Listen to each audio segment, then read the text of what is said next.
Ultrasound is basically a high frequency sound wave generated by a transducer, reflected back, and converted to electrical signal. Basically, we have a transducer, which is a piezoelectric crystal. Voltage is applied to it, and an alternate current is produced, or a direct current, which is then reversed, and this causes shape conformation changes in the crystal, generating a sound wave or a compression wave.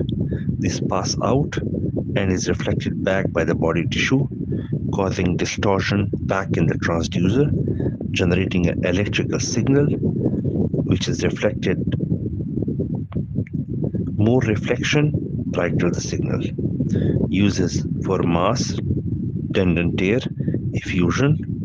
Advantage is cheap, readily available, no ionizing radiations, no precautions.